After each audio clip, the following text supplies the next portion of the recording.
When it comes to sporty looks, very few cars can match the Peugeot 308. With its pointy nose and big grille, it's bound to stand out in the supermarket car park.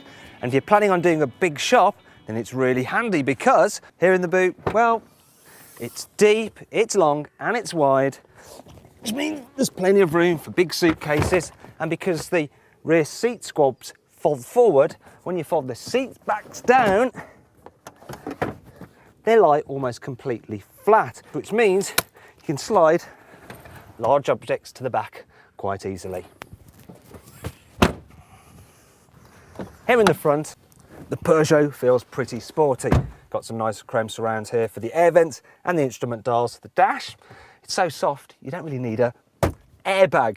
As for stowage cubbies, well, the door bins, they're so large, you can fit a bottle in lengthways. And I like this feature, the fact that you can move the central armrest forward and up and down, which is handy if, like me, the kind of person who likes a good lean while they're driving. One thing I guarantee you'll like about the 308 is its really big windscreen, because it gives great forward visibility. Also, unlike on some other cars, the A-pillar up here is quite thin, and this, plus the large quarter light, gives you great confidence when pulling out at tricky junctions, because it means there's hardly any blind spot. As for the driving experience, well, it's all nice and quiet in here, which makes this Peugeot good for horsing up and down the motorway. However, if like me, you like to take the scenic route to work, then you'll also be pleased to hear that it's actually got lots of grip and hardly any body roll round corners. However, that brings us on to the 308's downsides, because the foam suspension means that when you go over a bump, it can be rather jarring. And also you get like a kind of shudder through the steering wheel.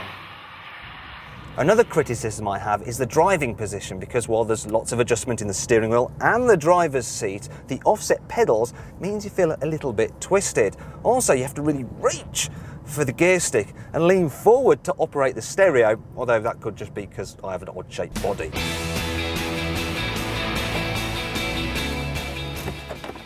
If you follow me into the back, I'll show you some other problems.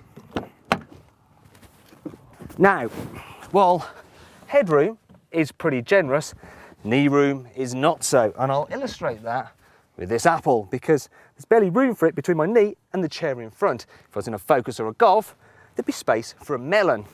Another problem is for the driver. This big back panel can get in the way while you're reversing. And then there is the not too small matter of depreciation, because the 308 won't hold its value particularly well.